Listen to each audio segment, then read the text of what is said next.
Hello friends, आपल्या सर्वांची आवडती मालिका हळद रुसली कुंकू हसलं या मालिकेच्या आजच्या सोमवार 30 मार्चच्या एपिसोडमध्ये एकानंतर एक जबरदस्त ट्विस्ट आले आहेत. सगळ्यात आधी तर बाळजाबाई आणि जयकांत यांनी गुंडगिरीचा वापर करून सगळ्या गावकऱ्यांना बाळजाबाईच्या बाजूने मतं द्यायला लावली. त्यामुळे बाळजाबाईचाच विजय झाला आणि कृष्णाच्या पारड्यात फक्त 5च फुलं म्हणजे 5च मतं पडली. त्यामुळे कृष्णा खूप निराश झाली. पण त्यानंतर दुष्यंतने तिला समजावून सांगितलं, कृष्णा, ही लढाई खूप मोठी आहे आणि एवढ्या लवकर हार नाही मानायची. आणि मग बाळजाबाई आणि कृष्णा या दोघींनी सुद्धा एकाच दिवशी गावात सभा ठेवायचं ठरवलं. आणि कृष्णाच्या सभेत फक्त 2च माणसं आली, तर बाळजाबाईच्या सभेत माणसं मावत नव्हती. आणि याचं कारण म्हणजे जयकांतची गुंडागिरी. जयकाने लोकांना पकडून पकडून या सभेत आणलं, धमक्या देऊन या सभेत आणलं. पण कृष्णाला ही गोष्ट कळलीये. मग आता कृष्णा काय करणार हे पाहणं खूप इंटरेस्टिंग असणार आहे. मग हे सगळं नेमकं घडलं तरी कसं हे जाणून घेण्यासाठी हा व्हिडिओ शेवटपर्यंत नक्की पहा. फ्रेंड्स, आजच्या एपिसोडच्या सुरुवातीलाच कृष्णा आणि दुष्यंत हे दोघे आपल्या अंगणात असतात. तेव्हा कृष्णाला भीती वाटत असते. दुष्यंत सरकार, गावकरी माझ्या पडद्यात मतं टाकतील की नाही.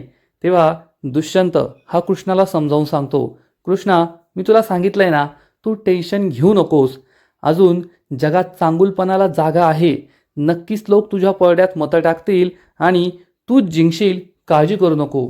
सगळ्यात महत्त्वाचं म्हणजे गावकरी बाळजाबाईच्या अन्यायकारक राजवटीला कंटाळले आहेत. बाळजाबाईची कितीही भीती ही गावकऱ्यांच्या मनात असली ना, तरीसुद्धा या भीतीतून त्यांना मुक्त करणारी तूच आहे हे सुद्धा त्यांना माहिती आहे. त्यामुळे नक्कीच तुझ्या पडद्यात ते मतं टाकतील आणि तुला विजयी बनवतील. हे ऐकून कृष्णालाही बरं वाटतं. दुष्यंत कृष्णाला म्हणतो, आणि हा समर नावाचा मुलगा सुद्धा मला आवडलाय. पहिल्या भेटीत मला त्याचा खूप राग आला होता, पण आज त्याने तुझी जी मदत केली आहे, तुझ्यासाठी स्वतःवर वार झेललाय, ते पाहून तो चांगला मुलगा आहे असं मला वाटतंय. कृष्णाला सुद्धा बरं वाटतं आणि ती विचार करते, बरं झालं या दोघा भावांमधील वितुष्ट संपलं, दोघांमध्ये मैत्री झाली. म्हणजे उद्या जेव्हा दुष्यंत सरकार आणि समरला समजेल की ते दोघे भाऊ आहेत, तेव्हा त्यांना हे मान्य करणं जास्त अवघड जाणार नाही असा विचार कृष्णा करत असते. आणि इकडे बाळजाबाई सुद्धा विचारात दंग असते.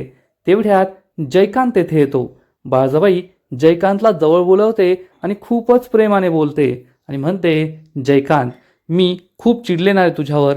उगच तुझ्यावर हात उचलला तेव्हा मला खूप राग आला होता. माफ कर मला. जयकांतला मोठा धक्काच बसतो. बाळजाबाई ही चक्क माझी माफी मागतीये, माझ्याशी एवढं गोड बोलतीये. याचा अर्थ या बाळजाबाईला नक्कीच माझ्याकडून काहीतरी काम करून घ्यायचं असेल असं जयकांतला समजतं. बाळजाबाई म्हणते, चल बस जा माझ्याजवळ, मला तुझ्याशी काहीतरी बोलायचंय. जयकांत म्हणतो, होय काकी साहेब. बाळजाबाई त्याला शेजारी बसवते आणि जयकांतला विचारते, माझं हे काम करशील का. जयकांत मनात म्हणतो, हा गाशी, मला माहीतच होतं एवढं गोड गोड बोलतीये म्हणजे काहीतरी काम नक्की असेल. बाळजाबाई ही जयकांतला सांगते, तू आता जेथे होतास ना, तेथे तू जो राडा घातला तो एकदम चांगला घातला. कारण तू राडा घातल्यामुळे तेथे कृष्णाच्या पडद्यात मतं टाकण्याची कोणाचीच हिंमत होणार नाही. तू जे काही केलं ते अगदी योग्य केलं. फक्त एक गोष्ट चुकली तुझी, तू उगाचच परत आला. आता तू तेथे नाहीये, मग लोक पुन्हा एकदा कृष्णाच्या पडद्यात मतं टाकतील. त्यामुळे तू तेथेच जाऊन उभा राहा. तर जयकांत म्हणतो, पण काकी साहेब, तेथे तर दुष्यंत आहे ना, मी तेथे जाऊन काय करणार, त्याने मला पाहिलं तर. बाळजाबाई म्हणते, आता तू तेथून पळून आलाय ना, मग दुष्यंत पण तेथे थांबणार नाही. तो तेथून निघून जाईल. काळजी करू नको. तू आपल्या माणसांना घे आणि तेथे जाऊन उभा राहा. म्हणजे कोणत्याच गावकऱ्याची आपल्या विरोधात जाण्याची हिंमत होणार नाही. जयकांत म्हणतो, ठीक आहे काकी साहेब. आणि जयकांत त्या ठिकाणी जायला निघतो. त्यामुळे बाळजाबाई खूप खुश होते. आणि थोड्या वेळानंतर ज्या ठिकाणी कृष्ण आणि दुष्यंतने या फुलांच्या पडद्या ठेवलेल्या असतात, तेथे लोकांची लांबच लांब रांग लागलेली असते. सगळ्यांना कृष्णाच्या पडडीतच फुलं टाकायची असतात, तिलाच मतं द्यायची असतात. परंतु जयकांत तेथे उभा असतो. जयकांतचे गुंड हातात काठी घेऊन तेथे उभे असतात आणि जे जे गावकरी कृष्णाच्या पडद्यात फुल टाकू लागतात, जयकांत त्यांना धमकी देतो, तिला मत द्यायचंय का, ये इकडं. आणि त्यांना जबरदस्तीने बाळजाबाईच्या पडडीत मध टाकायला सांगतो, फुलं टाकायला सांगतो. त्यामुळे गावकरी खूप घाबरतात आणि जयकांतच्या इच्छेप्रमाणे बाळजाबाईच्या पडीतच आपलं मत टाकतात. जयकांत गावकऱ्यांना म्हणतो, आत्ताच्या आत्ता गावात जायचं, सगळ्यांना सांगायचं येथे या आणि बाळजाबाईलाच मत द्या. गावकरी घाबरून जातात. एकानंतर एक माणसं येत असतात, बायका येत असतात. प्रत्येकाची इच्छा कृष्णाच्या परडीत मत टाकायचीच असते. परंतु जयकांतला घाबरून सगळेजण बाळजाबाईच्या परडीत मत टाकत असतात. पण येथे बंब्या कुठे गेला? बंब्या तर तेथेच उभा होता. मी रात्रभर येथे थांबतो, राखण करतो, असं बंब्या म्हणाला होता. पण बंब्या हा कुठेतरी झोपायला गेला वाटतं. आणि हे गावकरी सुद्धा कृष्ण आणि दुष्यंतला फोन करून सांगत नाही की जयकांत शेठ तेथे आले आहेत, आम्हाला दमदाटी करताय, आम्हाला तुम्हाला मत द्यायचंय पण बाळजाबाईच्या पडीत मत टाकायला सांगताय, असं कुणीही त्यांना फोन करून सांगत नाही. आणि मग सगळी मतं ही बाळजाबाईच्या पडद्यातच जातात. आणि एक माणूस तर हिम्मत करतो, कृष्णाच्या पडीत फूल टाकण्याचा प्रयत्न करतो आणि जयकांतची पाया पडून माफीसुद्धा मागतो. पण जयकांत काय ऐकत नाही, त्याला धमकी देतो आणि बाळजाबाईच्या पडीतच मत टाकायला सांगतो. जयकांतने गावात चांगली दहशत माजवलेली असते आणि त्याच्या विरोधात जाण्याची कोणाचीही हिंमत होत नाही. सगळे गावकरी नाईलाजाने कृष्णाऐवजी बाळजाबाईच्या पडीतच मत टाकतात. त्यामुळे जयकांत चांगलाच खुश असतो. आणि इकडे कृष्णा आणि दुष्यंत घरी असतात. कृष्णा दुष्यंत जवळ येते आणि म्हणते, दुष्यंत सरकार फोन आलाय. दुष्यंत म्हणतो, उचल ना मग फोन. कृष्णा सांगते, बाळजाबाईचा फोन आहे. दुष्यंतला सुद्धा मोठा धक्काच बसतो. बाळजाबाईंनी यावेळेस कृष्णाला का कॉल केलाय हाच प्रश्न या दोघांना पडतो. कृष्णा फोन उचलते आणि फोन स्पीकरवर ठेवते. दुष्यंत आणि कृष्णा दोघे ऐकत असतात. बाळजाबाई म्हणते, वाह कृष्णे वाह, काय भारी आयडिया लढवलीस तू. पण त्याचा काहीच फायदा होणार नाहीये, कारण या गावातील लोकांच्या मनात माझ्या नावाची भीती आहे, दहशत आहे. आणि काही झालं ना तरी सगळे गावकरी माझ्याच पडद्यात मतं टाकतील, मलाच जिंकून देतील. कुणीच तुला मतं देणार नाहीये, तू जिंकणार नाहीये, हे लक्षात ठेव. आणि एकदा का मी जिंकले मग मी तुझी काय अवस्था करते तू पाहतच राहा. दुष्यंतला खूप राग येतो. दुष्यंत फोन घेतो आणि म्हणतो, बाळजाबाई तुम्हाला काय वाटलं, तुम्ही अशी दहशत माजवाल आणि आम्ही घाबरू का? दुष्यंत हे सगळं ऐकतोय, त्यामुळे बाळजाबाईला खूप राग येतो. पण ती काहीच बोलत नाही. दुष्यंत बाळजाबाईला चांगलंच सुनावतो. तुम्हाला असं वाटत असेल की तुमची भीती, तुमची दहशत गावकऱ्यांच्या मनात आहे आणि ते आम्हाला मत नाही देणार, पण हा तुमचा गैरसमज आहे. कारण अजूनही या जगामध्ये चांगुलपणाला किंमत आहे. लोक न्यायाच्या बाजूने असतात, सत्याच्या बाजूने उभे राहतात. मग तुमच्यासारखा अन्याय, तुमच्यासारखं असत्य कितीही शक्तिशाली असलं ना तरी लोक घाबरत नाही आणि विजय हा सत्याचाच होणार, कृष्णाचाच होणार, एवढं लक्षात ठेवा. असं म्हणून दुष्यंत फोन कट करतो. कृष्णा खूप इमोशनल होते. बाळजाबाईला राग येतो. बाळजाबाई चिडून म्हणते, दुष्यंत लेका, तुला अजून हा गाव समजला नाहीये. या गावावर माझी दहशत आहे, माझी भीती आहे. ही 5 गाव आहे ना मी घोळून प्यायली आहे. त्यामुळे गावचा कौल तर मलाच मिळणार. सगळे लोक माझ्याच पडद्यात मत टाकणार. असा विचार करून बाळजाबाई खूप खुश होते. तर इकडे कृष्णा मात्र इमोशनल झालेली असते. ती दुष्यंत जवळ येते आणि म्हणते, दुष्यंत सरकार, माझ्याबद्दल काही झालं नाही तरी चालेल, मी जिंकली नाही तरी चालेल, पण आज तुम्ही माझ्यावर जो विश्वास टाकलाय ना, तुम्ही माझ्या बाजूने तुमच्या आईविरुद्ध बोललाय, सत्याच्या बाजूने उभे राहिलाय, तसा विश्वास नेहमी माझ्यावर ठेवा. मी आयुष्यभर तुमची साथ देत राहील. मला मरोस्तोवर तुमची ही साथ हवी आहे. असं म्हणून कृष्णा दुष्यंतला मिठी मारते. दुष्यंतला सुद्धा वाईट वाटलेलं असतं. बाळजाबाईचं हे वागणं दिवसेंदिवस त्याला त्रासदायक ठरत असतं. आपली आई इतकी वाईट कशी वागू शकते, अशी का वागतेय, याचं त्याला खूप वाईट वाटतं. आणि मग दुसरा दिवस उजाडतो. मतदान संपलेलं असतं आणि बंब्या या पडद्या नेण्यासाठी तेथे पोहोचतो. आणि त्याच वेळेस बाळजाबाई, दलपत, जयकांत, बाळजाबाईचे गुंड तेथे पोहोचतात. त्यांना पाहून बंब्या खूप घाबरतो. बाळजाबाई बंब्याला विचारते, काय बंब्या, एकट्यानेच दोन्ही पडद्या नेणार आहे का? एक पडडी तू उचल, एक पडडी मी उचलते.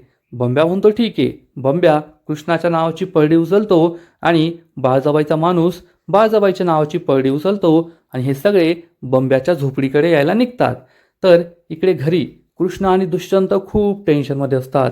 कृष्णा दुष्यंतला विचारते, दुष्यंत सरकार, हा बंब्या केव्हाचा गेलाय, अजून का आला नाही? काय झालं असेल?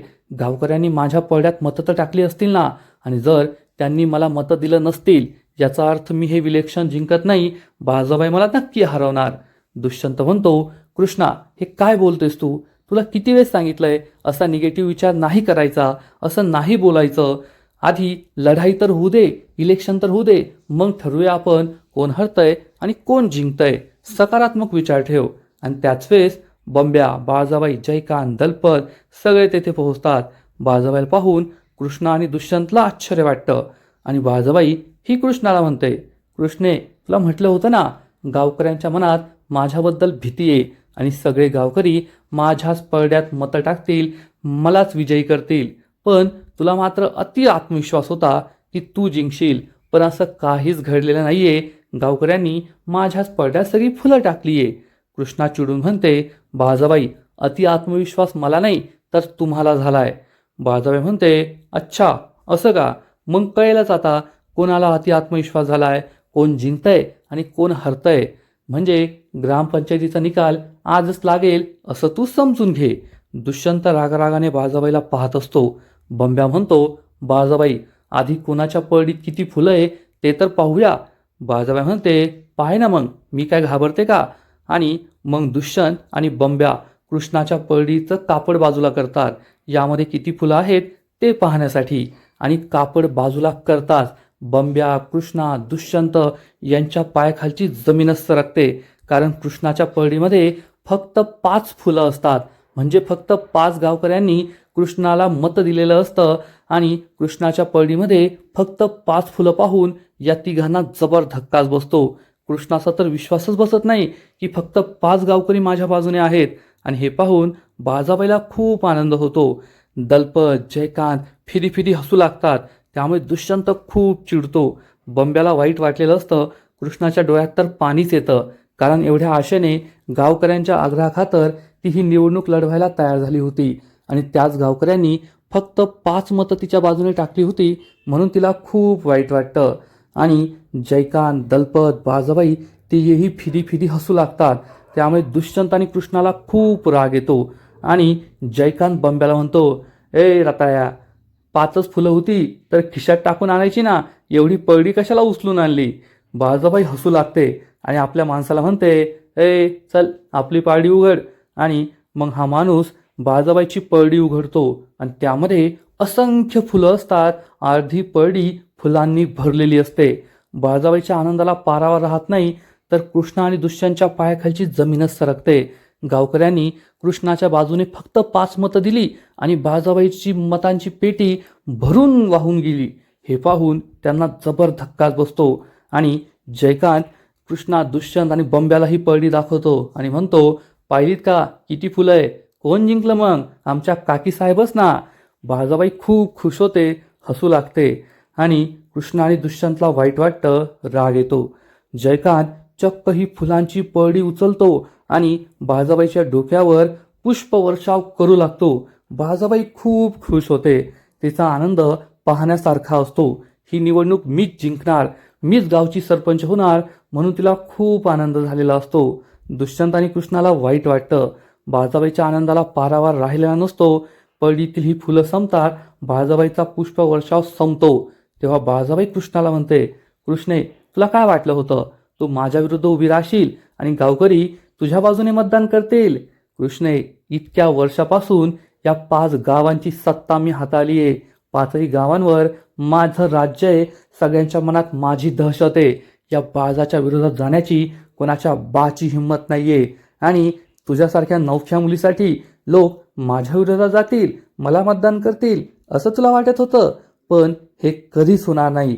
ही बाळासाहेब कधीच हरणार नाही. बाळासाहेबला हरवणारा अजून जन्माला यायचा आहे, एवढं लक्षात ठेव. कृष्णाला खूप वाईट वाटतं. बाळासाहेब म्हणते, आता माझ्याच नावाचा गुलाल उधळणारे. आज तर फक्त माझ्यावर फुलांचा वर्षाव झालाय, पण लवकरच ढोल ताशांच्या गजरात गुलाल उधळत माझ्या विजयाची मिरवणूक निघेल, ती सुद्धा तुझ्या डोळ्यांसमोर, आणि तू फक्त ती पाहत राहशील. बहुमताने माझाच विजय होणार, हे लिहून ठेव.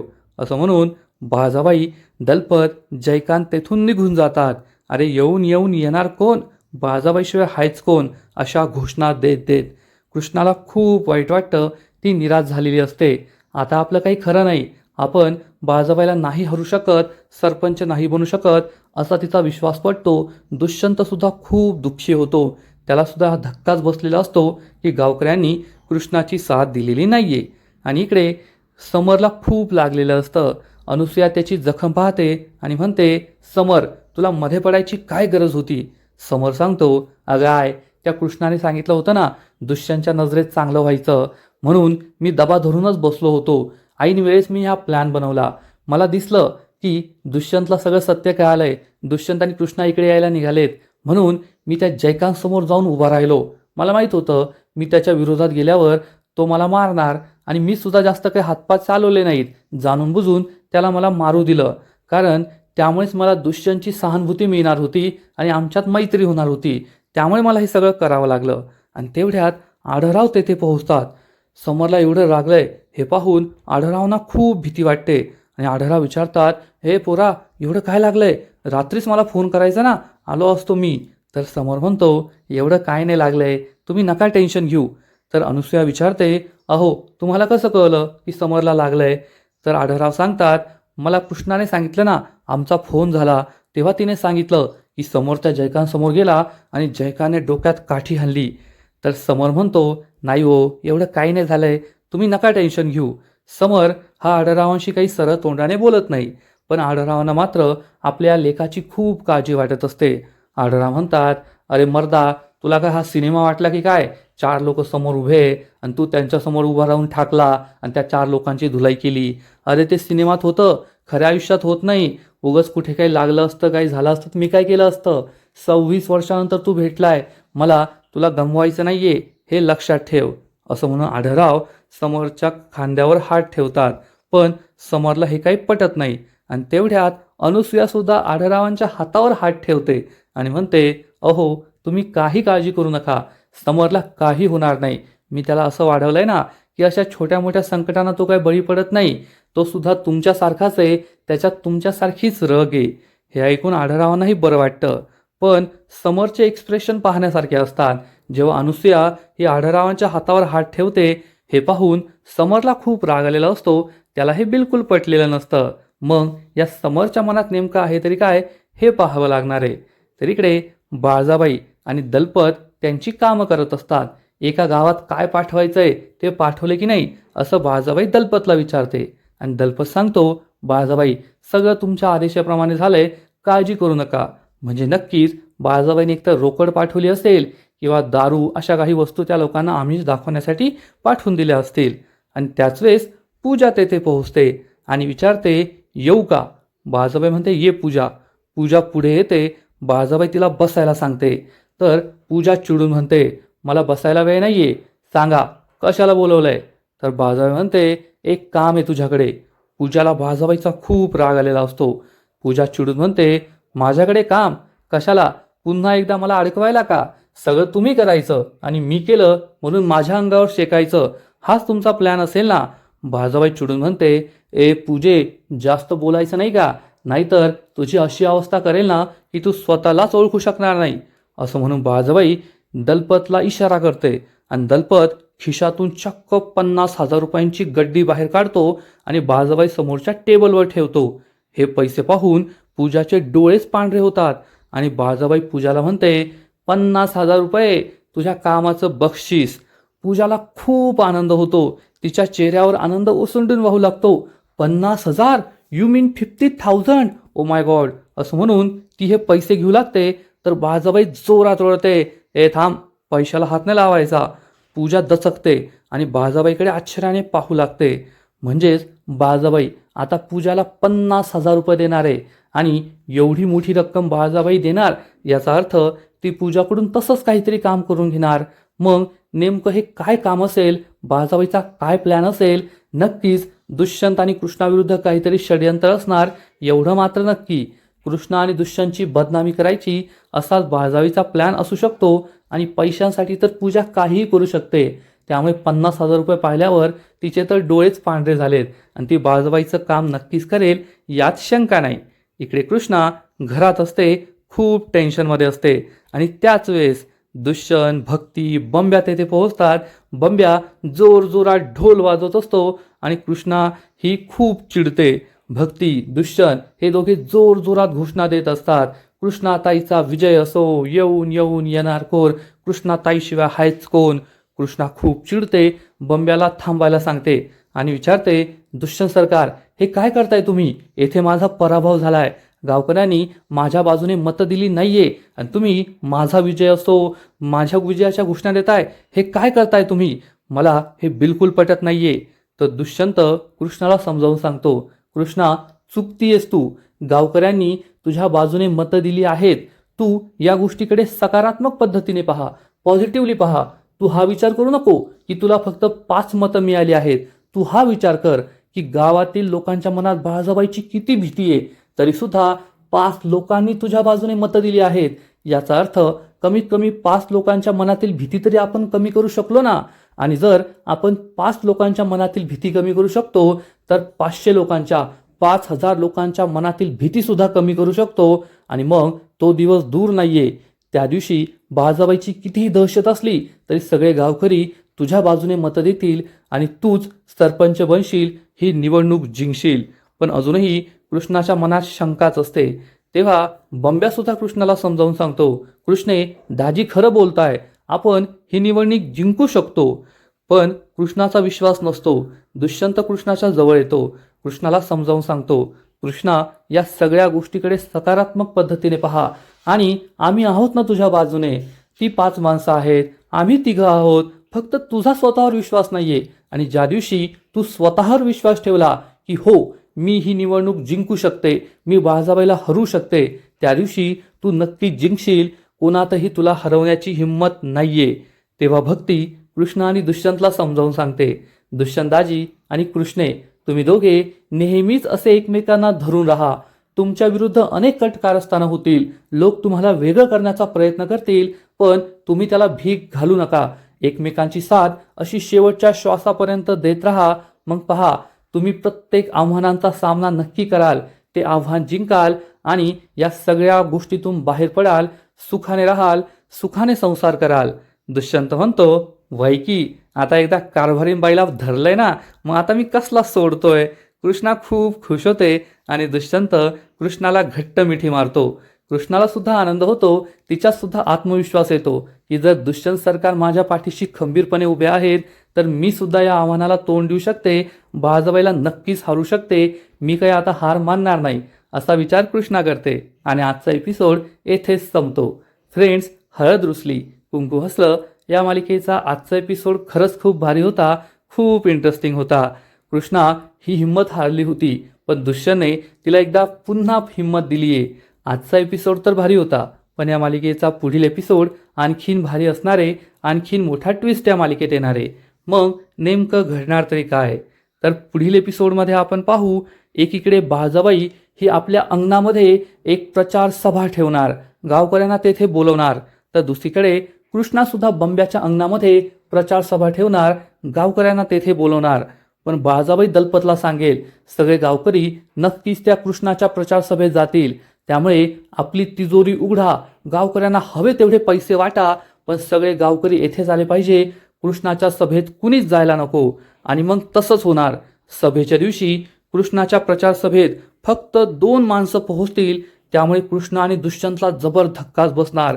कारण जयकांत हा लोकांना जबरदस्तीने पकडून पकडून बाळासाहेबांच्या सभेत आणणार. आढळराव कृष्णाला फोन करून हा सगळा प्रकार सांगतील. कृष्णे इकडे खूप मोठा घोटाळा होतोय, तो जयकांत गावात दादागिरी करतोय, गावकऱ्यांना पकडून येथे आणतोय, त्यामुळे तुझ्या सभेत कुणी पोहोचत नाहीये. हे सगळं ऐकून कृष्णाला जबर धक्काच बसेल. कृष्णा दुष्यंतला ही गोष्ट सांगणार, दुष्यंत सुद्धा चिडणार, पण यावेळेस कृष्णा हार मानणार नाही. कृष्णाच्या डोक्यात एक सुपीक आयडिया असेल. कृष्णा म्हणेल, आता बाळासाहेबांनी युद्ध सुरू केलंयच ना, तर मी त्यांना हरवणारच, असं म्हणून बाळासाहेबाला चक्क कृष्णा एक शह देणार. कृष्णा कोणाला तरी फोन करेल. मग कृष्णाने कोणाला फोन केलाय? तिने समरला फोन केलाय की दुसऱ्या कोणाला? कृष्णाचा प्लॅन नेमका आहे तरी काय? मग बाळासाहेबांच्या सभेतून लोक कृष्णाच्या सभेत कसं पोहोचणार? हे सगळं पाहणं खूप इंटरेस्टिंग आहे. तर फ्रेंड्स, तुम्हाला सुद्धा हळद रुसली कुंकू हसलं ही मालिका आवडते का? नक्कीच कमेंट करून सांगा.